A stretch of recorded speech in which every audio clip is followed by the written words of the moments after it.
नमस्कार. मी आहेत काजी सलीम, येवला, जिल्हा नाशिकहून. माझं महाराष्ट्र सरकार आणि भारत सरकार,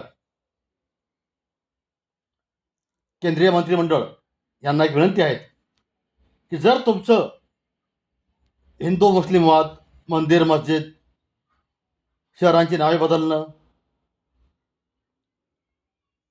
संपलं असेल, तर या देशातील, या माझ्या महाराष्ट्रातील गोरगरीब जनतेच्या विद्यार्थ्यांना, मुलांना मोफत शिक्षणाची सोय करावी. ज्या पद्धतीने जिल्हा परिषद प्राथमिक शाळेमध्ये मोफत शिक्षण तुम्ही देता, त्याच पद्धतीने या महाराष्ट्रातील प्रत्येक गोरगरीब जनतेच्या विद्यार्थ्यांना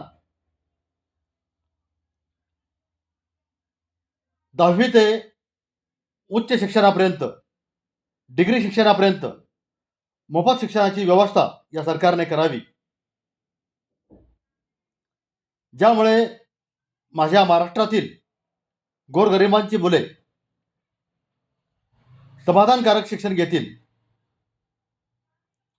असा माझं ठाम सवाल आहे. या राज्याचे मुख्यमंत्री देवेंद्र फडणवीस साहेब, आपण कडाक्षाने अहोरात्र मेहनत घेऊन या राज्याच्या विकासासाठी काम करत आहात, त्याबद्दल मला अभिमान आहे. परंतु खेद एकाच गोष्टीची वाटते की माझ्या या महाराष्ट्रातील गोरगरिबांची मुले यांनी फक्त मराठीतच शिक्षण घ्यावं का? आणि इंग्रजी शिक्षण हे ज्यांच्याकडे पैसा आहे, जी शैक्षणिक फी भरू शकतात, वाहनाचा खर्च भरू शकतात, इंग्लिश मिडियम शाळेला डोनेशन देऊ शकतात, अशाच धनवान लोकांचे मुलं इंग्रजी माध्यमाच्या शाळेत शिक्षण घेणार का? म्हणून आपण शिक्षणाकडे सुद्धा थोडंसं वळती नजर करावी आणि महाराष्ट्रातील जनतेला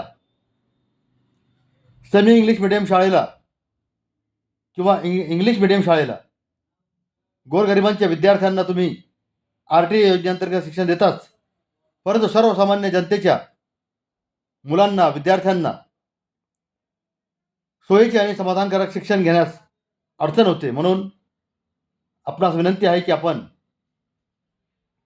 त्वरित शिक्षण खात्याकडे वळते होऊन गोरगरिबांच्या विद्यार्थ्यांना उच्च शिक्षणापर्यंत मोफत शिक्षण देण्याची व्यवस्था करावी. धन्यवाद.